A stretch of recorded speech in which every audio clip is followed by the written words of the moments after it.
तो हमने यहाँ तक अभी तक श्लोक क्रमांक दूसरे अध्याय का स्कंद का 7वां अध्याय श्लोक 50 तक किए थे। तो आज 51वां श्लोक है या 51वां श्लोक है। इदम भागवतम राम नाम यन्मे भगवतो दितम संग्रहोऽयं विभूतिनं त्वम एतत् विपुलीकुरु।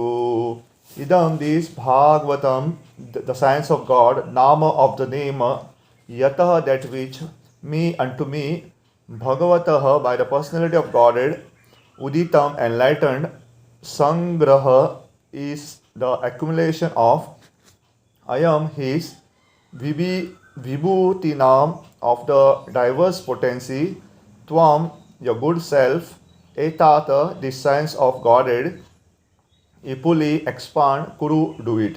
Translation and purport by His Divine Grace A.C. Bhakti Vedanta Swami Srila Prabhupada. Translation: O Narada, the science of God, Srimad Bhagavatam, was spoken to me in summary by the Supreme Personality of Godhead, and it was spoken as the accumulation of His divine potency. Please expand this science yourself. तो जैसे ये चर्चा ब्रह्मा जी और नारद मुनि के बीच में चल रही है, तो ब्रह्मा जी नारद मुनि से कह ले, हे नारदा, ये जो श्रीमद् भागवतम का जो ज्ञान है, जो विज्ञान है, वो भगवान ने संक्षिप्त रूप में मुझे बोला गया था, और अभी आप क्या करो, इसकी दिव्य ज्ञान जो है उसे आप विस्तार करो।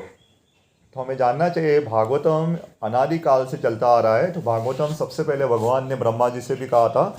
ब्रह्मा जी हम यहाँ पे नारद मुनि से कहते हैं कि आप उसका विस्तार करो। और हम जानते हैं पहले स्कंद में शुरुआत में कि कैसे नारद मुनि आके वेद व्यास जी व्यासदेव को प्रेरणा देते हैं भागवतम की रचना करने के लिए। तो भागवतम का मतलब है भगवान की लीला, भगवान की स्तुति करना। तो ये तो अनादिकाल से चलता आया है।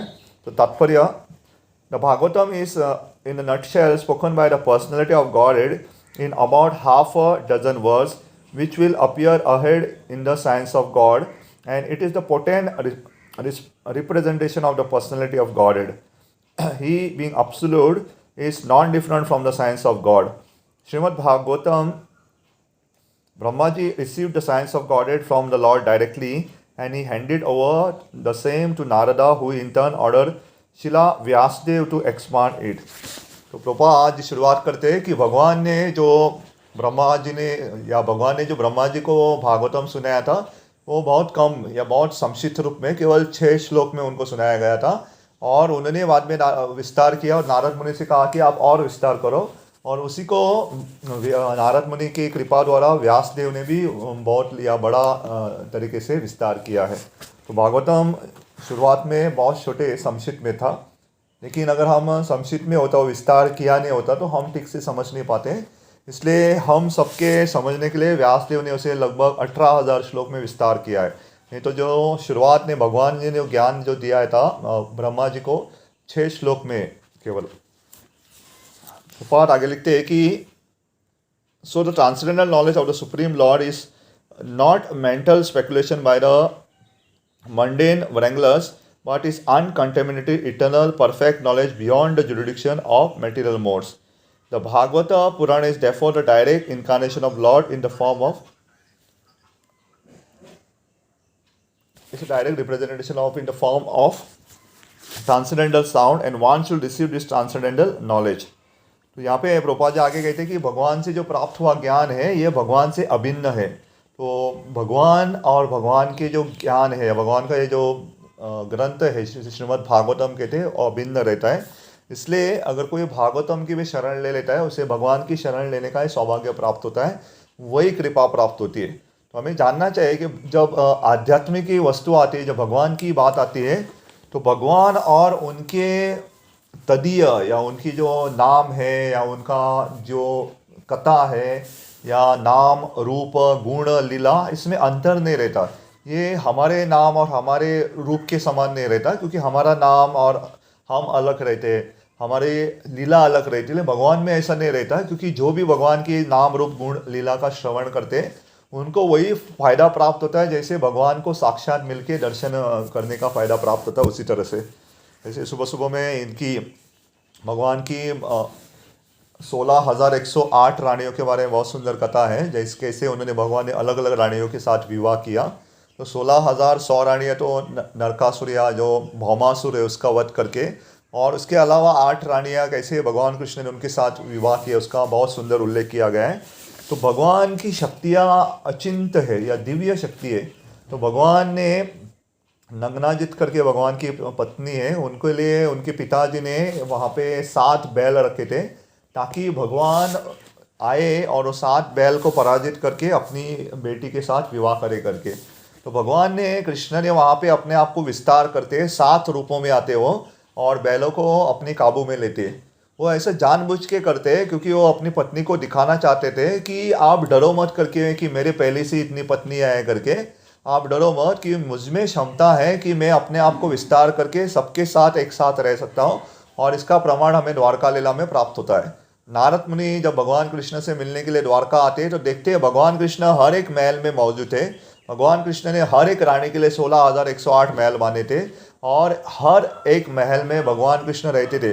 किसी में महल में अपने बच्चों के साथ खेल रहे, किसी महल में वो यज्ञ कर रहे थे, किसी महल में अपनी रानियों के साथ बात कर रहे थे, किसी महल में वो कारोबार की या जो जो राज्य है उसकी चर्चा हो रही थी। तो अलग अलग स्थान पे भगवान कृष्ण थे, अपने रूप में थे और अलग अलग कार्य कर रहे थे। तो भगवान दिखाना चाहते थे कि मेरे लिए ये 7 रूप लेना कोई बड़ी बात नहीं है। भगवान सबके हृदय में परमात्मा के रूप में करोड़ों करोड़ों असंख्य अरबों के हृदय में है, तो 7 रूपों में जाना उनके लिए कोई बड़ी बात नहीं है। तो ये हमें जानना चाहिए कि भगवान की ये दिव्य शक्ति रहती है, लेकिन एक साधारण व्यक्ति नहीं कर सकता। भागवतम के 4थे स्कंद में बाद में उल्लेख आएगा कि एक योगी रहता है वो अपने आप को 9 रूप में विस्तार कर सकता है। जो बड़े योगी रहते हैं अपने आप को विस्तार कर सकते, ऐसा नहीं कि नहीं कर सकते, कर सकते हैं। लेकिन भगवान में और बाकी योगी में एक फ़र्क रहता है कि ये जो योगी 9 विस्तार करते हैं, सारे 9 विस्तार उसके क्या करेंगे, वही कार्य करेंगे जो पहला वाला करता है करके।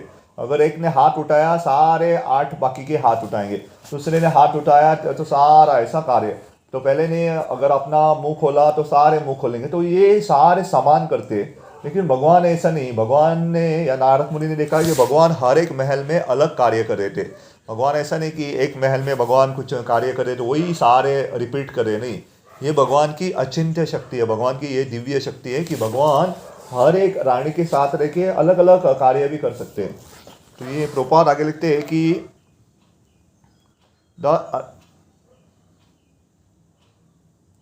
the bona fide in the chain of disciplic succession from Lord Brahma, from Brahma to Narada, from Narada to Vyasa, from Vyasadeva to Sukadeva Goswami, from Sukadeva Goswami to Sutta Goswami. The ripened fruit of the Vedic tree drops from one hand to another without being broken by falling suddenly from the high branch down. Therefore, unless one hears the science of Godhead from the modified representation of the disciplic succession, as above mentioned, for one to understand the theme of the science of Godhead will be difficult job.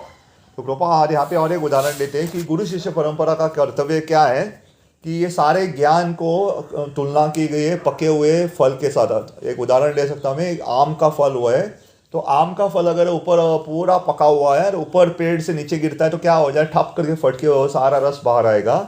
लेकिन नहीं, अगर आप सोचो वही आम का फल अगर किसी ने निकाल के दूसरे के हाथ में दिया, वो पेड़ के ऊपर वो तीसरे के हाथ में दिया, बाद में वही फल और चौथे के हाथ में करके करके ऐसे नीचे उतारा आराम से करके दूसरे के हाथ में देते हुए, ये श्रृंखला को कहते हैं गुरु शिष्य परंपरा। तो गुरु शिष्य परंपरा क्या है कि ये ज्ञान जो है भगवान ने ब्रह्मा को दिया, ब्रह्मा ने अपने शिष्य नारद मुनि को दिया, नारद मुनि ने अपने शिष्य यहाँ पे व्यासदेव है, व्यासदेव ने अपने शिष्य सुखदेव महाराज, सुखदेव ने अपने शिष्य बाद में सुत गोस्वामी। तो ऐसा करते गुरु शिष्य परंपरा में ज्ञान आ रहा है करके। तो हमें जानना चाहिए कि ये भागवतम के पहले स्कंद के 3 श्लोक में तुलना की गई है कि निगम कल्पतरु गलितम फलम सुखमुखात अमृतम दव्य संयुतम पीबत भागवतम रसम आलयम मुहुर रसिक भूवि भावक।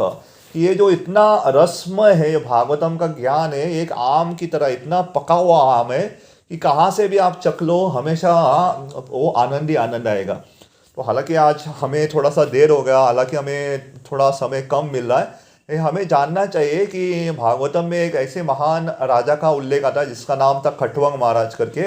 तो खट्वंग महाराज जो देवी देवताओं के लिए युद्ध कर रहे थे, तो उनको देवी देवता इतने प्रसन्न हो जाते हैं, उनको कहते जो वरदान चाहिए मांग लो करके। और खट्वंग महाराज कहते हैं मुझे कोई वरदान नहीं चाहिए, केवल इतना बताओ कि मेरे पास कितना समय है करके। तो खट्वंग महाराज को पता चलता है कि उनके पास केवल एक क्षण है करके। तो हमारे वैदिक गणना में अलग अलग रहते हैं। तो एक मुहूर्त रहता है, मुहूर्त में लगभग 48 मिनट रहते हैं, लेकिन क्षण में केवल 24 मिनट रहते हैं। तो उनके पास सही में देखा गया तो केवल 24 मिनट बचे हुए थे उसकी मृत्यु के लिए।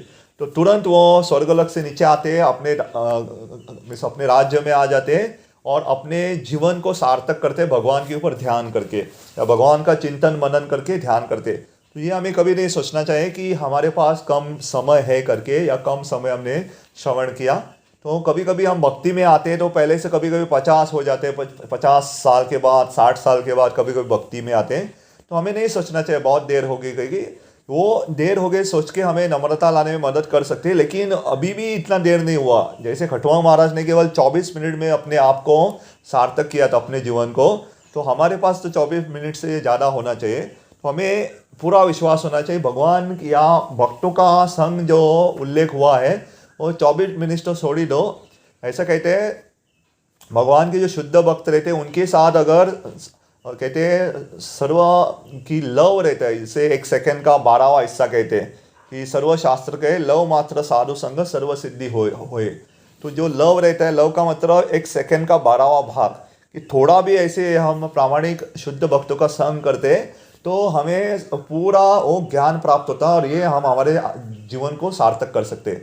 मैं एक उदाहरण देता हूँ। शिला प्रभुपाद एक गांव में गए थे और ये पूरे हिप्पी लोग वहाँ पे रहते थे, और हिप्पी लोग तो कुछ कपड़े भी नहीं पहनते थे। तो ऐसा एक नंगा वहाँ पे एक हिप्पी बैठा हुआ था और प्रभुपाद ने पूछा क्या कर रहे हो करके। तो ये बिना वस्त्र का, बिना कुछ कपड़े पहने वहाँ पे एक पेड़ लगा रहा था। उन्होंने कहा मैं तो पेड़ लगा रहा हूँ।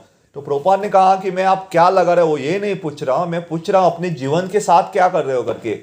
क्या ऐसे जीवन भर ऐसे नग्न अवस्था में ऐसे कार्य करते रहोगे, ऐसे धूम्रपान करना, नशापान करना, अपने पूरे जीवन को ऐसे व्यर्थ करोगे, अपने जीवन के बारे में कुछ नहीं सोचा। तो जैसे ही प्रभुपाद का संग हुआ तो वो सोच में पड़ गया कि मेरे जीवन के साथ मैं क्या कर रहा हूँ करके। उसी दिन से सब कुछ छोड़ के पूरा धोती कुर्ता पहन के तिलक डाल के प्रभुपाद के साथ आके बहुत शुद्ध वैष्णव बन गया। इसलिए कहते हैं लव मात्र साधु संग सर्व सिद्धि हुए, कि साधुओं का अगर हम थोड़ा सा भी संग प्राप्त कर लेते हैं तो सारी सिद्धि प्राप्त होती है। तो भौतिक जगत में समस्या आती रहती है, या तो ऑनलाइन में ये ऑटोमेटिक लॉग ऑफ, या कुछ ना कुछ हमारे जीवन में समस्या, हमारे स्वास्थ्य के दरमियान या हमारे संबंध में, तो कुछ ना कुछ होता ही रहेगा। क्योंकि भगवान कृष्ण ने स्वयं भगवत गीता में कहा है कि अशाश्वतम दुखालयम, यहाँ पे दुख है और यहाँ पे शाश्वत नहीं है, अशाश्वत है करके। तो हमें जितने समय है हमारे पास, जितना बचा हुआ है, वो प्रामाणिकता से भगवान की सेवा करनी चाहिए, भगवान की भक्ति में लगाना चाहिए। तो जैसे भगवान देखेंगे कि ये प्रामाणिक है तो भगवान जो भी हमारी कमी है, या जो भी हमारा अनबन है, या जो भी हमारी कमी है वो भगवान दे देंगे। तो प्रभुपाद आगे आखिरी भाग थोड़ा सा तात्पर्य है, तो लिखते हैं कि therefore, unless one hears the science of Godhead from the bona fide representative of the disciplic succession, as above mentioned, for one to understand the theme of the science of God will be a difficult job. It should never be heard from the professional Bhagavatam reciter who earn their livelihood by gratifying the senses of the audience. तो प्रभुपाद आखिरी में कहते हैं कि ऐसे प्रामाणिक वैष्णवों के जो गुरु शिष्य परंपरा में आते हैं, उनके मुख से जब हम भागवतम श्रवण करते हैं तो हमारे जीवन क्या होता है, पूर्ण होता है, सार्थक हो जाता है। हमें कभी भी ऐसे व्यक्तियों के मुंह से भागवतम नहीं सुनना चाहिए जो भागवतम के नाम पे पैसा कमाते हैं। तो हम देखते हैं, आपको शायद पता नहीं रहेगा, भागवतम कथा जो 7 दिन की रहती है उसे करने के लिए शुरुआत होती है 5 लाख के ऊपर से। तो 7 दिन की कथा करने के लिए कम से कम 5 लाख लिया जाता है, उससे ऊपर भी होता है। 5 लाख तो मैं बहुत पहले की बात कर रहा हूँ, लाखों की गणनी होती है। तो जो भी लोग केवल अपना पेट भरण करने के लिए भागवतम कथा का सहायता लेते हैं, ऐसे लोगों से भागवतम कथा नहीं सुननी चाहिए। क्योंकि ज़्यादातर ऐसे कथाकार आप देखोगे बहुत बार जो लोग रहते हैं उनकी भी इच्छा नहीं रहते। तो प्रभुपाद एक उदाहरण देते कि एक ऐसी कथा चल रही थी और वहाँ पे एक माता जी आके बहुत रो रही थी। तो जब कथा समाप्त हुई, जो कथाकार ने उस माता को बुलाया और कहा कि आप इतनी ध्यान से सुनते हो कि इतना आपको भागवतम पसंद आ रहा था कि आप रो रही थी, तो आपको कौन सा भागवतम का प्रसंग पसंद आ रहा था करके। तो जैसे ही माता ने प्रश्न सुना तो उन्होंने कहा भागवतम वागवतम कुछ नहीं, आपकी ये जो दाढ़ी है, मेरी एक बकरी थी थोड़े दिन पहले मर गई, उसकी दाढ़ी के साथ मिलती है, तो जब आप हिलते थे ऐसे सर हिलाते थे, दाढ़ी हिलती थी, मुझे बकरी याद आती थी और मैं रोती थी। तो हमें जानना चाहिए कि जो लोग भी प्रामाणिक नहीं रहते बहुत बार, तो उसके जो सुनने वाले भी या जो बोलने वाले वो भी प्रामाणिक नहीं रहते। तो इसलिए हमें ऐसे लोगों से भागवतम नहीं सुनना चाहिए जो केवल पेट भरण करने के लिए भागवतम कथा करते हैं। भागवतम ये सेवा भावना से करना चाहिए कि हम गुरु शिष्य परंपरा में आ रहे, जो हमें ज्ञान प्राप्त हुआ वो हम केवल दे रहे, उसके लिए पैसा बीच में नहीं आता वहाँ पे। इसलिए बहुत बार हम भी जहाँ पे कथा करने जाते हैं तो पहला प्रश्न जो नहीं जानते वो पहला प्रश्न ये पूछते हैं कि आप कितना पैसा लेते हो करके। तो हम पैसा तो लेते ही नहीं, लेकिन बहुत बार क्या, अगर आप स्व इच्छा से किसी को बुलाते हो तो कम पेट्रोल का भाड़ा देना चाहते हो दे सकते हो, हम वो स्वीकार करते हैं। बाकी के लिए हम कथा के लिए कभी पैसा लेते ही नहीं लेना चाहिए ऐसा। और बहुत बार तो भक्त वो भी नहीं लेते, लेकिन जो खास करके गृहस्थों को ज़रूरत नहीं है। अगर आप किसी सन्यासी या ब्रह्मचारी को बुला रहे हैं तो कम से कम उनकी जो ट्रैवलिंग का या अगर टिकट हो जो रेलवे या फ्लाइट या उनके जो गाड़ी के पेट्रोल का भाड़ा, वो तो कम से कम हमें देना चाहिए। और अगर कोई गृहस्थ है वो कहता है मेरे पास पर्याप्त धन है और मुझे नहीं चाहिए, तो उनको नहीं देना चाहिए, उनको फल इत्यादि दे के उनको बेच सकते। तो ये थोड़े नियम रहते हैं। तो उसमें सार क्या है कि हम भागवतम ऐसे व्यक्ति से सुनना चाहिए जिसे व्यक्ति भागवत कहते हैं। तो दो प्रकार के भागवत रहते हैं, एक भागवतम जो भगवान ने कहा इसे भी भागवतम कहते हैं, ये हम कथा ये यहाँ पे सुन रहे करके। और दूसरा भागवतम रहता है व्यक्ति भागवत। व्यक्ति भागवत का मतलब क्या है, एक व्यक्ति से हमें भागवतम सुनना चाहिए। तो दोनों बहुत आवश्यक है। तो व्यक्ति भागवत जो भागवतम को अपने जीवन में उतार कर उसका पालन करे उसे कहते हैं व्यक्ति भागवत। तो सारे भागवतम के उपदेश को अपने जीवन में पालन कर रहा है। तो ऐसे व्यक्ति, ऐसे भक्त के मुंह से जब हम भागवतम श्रवण करेंगे तो हमारी जो आसक्ति है, हमारी जो भौतिक इंद्रियों के प्रति आसक्ति है, नाना प्रकार के जो अनर्थ है, उससे हमें छुटकारा प्राप्त हो जाएगा। नहीं तो क्या होता, अगर हम ऐसे आसक्त व्यक्ति के मुंह से भागवतम सुनेंगे जो कामुक है, जिसको क्रोध आता है, जो सारे अनर्थ से विभूत है, तो हमें भी वो अनर्थ आ जाएंगे। इसलिए जिससे मुंह से हम सुनते हैं तो हमें बहुत सतर्क रहना चाहिए। प्रभुपाद जी उल्लेख करते हैं कि अगर सांप ने दूध को चख लिया है तो अगर वो सांप जहरीला है तो दूध भी जहरीला होता है, और ऐसे जहरीला दूध पी के व्यक्ति की मृत्यु भी हो सकती है। इसलिए बहुत बार लोगों की इच्छा रहती है भागवतम के दशम स्कंद के रास पंच अध्याय का वर्णन करो, जहाँ भगवान कृष्ण और गोपियों की रासलीला के बारे में वर्णन। तो ये रासलीला सुन के सही में एक व्यक्ति की जो काम वासना है वो कम होनी चाहिए। लेकिन ऐसे लोगों के बीच में अगर हम ऐसी रासलीला को सुनते हैं तो काम वासना कम होने के बजाय काम वासना बढ़ती है। तो क्यों बढ़ती है? क्योंकि जो व्यक्ति कह रहा कथा वो स्वयं काम वासना से भूत है, और जो सुनने वाले उनकी भी काम वासना बढ़ेगी। इसलिए जो भागवतम में पहले स्कंद में उल्लेख किया गया है कि सबसे पहले जो कथाकार है उसे 4 नियमों का पालन करना चाहिए, और वो सारे अनर्थों से ऊपर होना चाहिए, उसे सारे शास्त्रों का ज्ञान होना चाहिए। ये अलग अलग अट दी गई कि कौन कथा कर सकते हैं। लेकिन हम हालांकि वो स्तर पे नहीं है, लेकिन गुरु के आदेश अनुसार हम थोड़ा सा प्रयत्न करें कि जो हमने सुना वही बताने के लिए। नहीं तो उस तरह से देखा गया, भागवतम श्रेणी से देखा गया तो कोई कथा कर ही नहीं पाएगा, क्योंकि जो श्रेणी है सारे वेदों में पारंगत होना, चतुर्वेद मालूम होना, उपनिषद मालूम होना, पुराण मालूम होना, किसे मालूम है? किसने तो नाम भी मालूम है। अगर मैं अभी एक प्रश्न पूछूं सारे 18 पुराणों का नाम बताओ, किसे मालूम है सारे 18 पुराण? 18 पुराण ये है करके भी बहुत लोगों को मालूम नहीं रहता है। तो नाम तो छोड़ ही दो, हमें थोड़े 1-2 गिने चुने पुराणों का नाम मालूम है। जैसे हम भागवत पुराण जानते हैं, पद्म पुराण जानते हैं, थोड़े बहुत पुराणों का नाम मालूम है। सारे पुराणों का नाम किसे मालूम है? नहीं मालूम है हमें। तो इसके अंदर क्या लिखा है वो कौन जानता है? उसके अलावा जो 4 वेद है उसका अंदर क्या लिखा है, क्या क्या श्लोक है, नहीं मालूम है हमें। लेकिन क्योंकि हम जैसे वो उदाहरण दिया है कि आम का फल है, एक हमारे हाथ में आए वो दूसरों के हाथ में दो, तो गुरु शिष्य परंपरा में जो ज्ञान आ रहा है उस प्रामाणिकता से अगर हम सुनेंगे तो वो ज्ञान नष्ट नहीं होता। इसलिए लास्ट में कहूँगा कि भगवान कृष्ण ने भी ये गुरु शिष्य परंपरा पुनर्स्थापित की है, और उन्होंने अर्जुन को ये माध्यम बनाया और भगवत गीता का ज्ञान पूरे दुनिया को दिया। तो भगवत गीता भगवान से मुँह से आने वाली वाणी है, और भागवतम में भगवान के ऊपर बोली गई हुई वाणी या कथा। तो भगवत गीता भगवान ने बोली है और भागवतम भगवान के ऊपर बोली हुई, तो दोनों कथा का हमें श्रवण करना चाहिए। तो मैं रुकूंगा यहाँ पे क्योंकि समय हो चुका है। और जो भी वैष्णव जमा है उनके लिए हम सादर प्रणाम करेंगे। वांछा कल्पतरुभ्यश्च कृपा सिंधुभ्येव च पतितानां पावनेभ्यो वैष्णवेभ्यो नमो नमः। अनंत कोटि वैष्णव वृंद की जय। अंतरा श्रीमद् भागवत अमल पुराण की जय। श्रील प्रभुपाद की जय।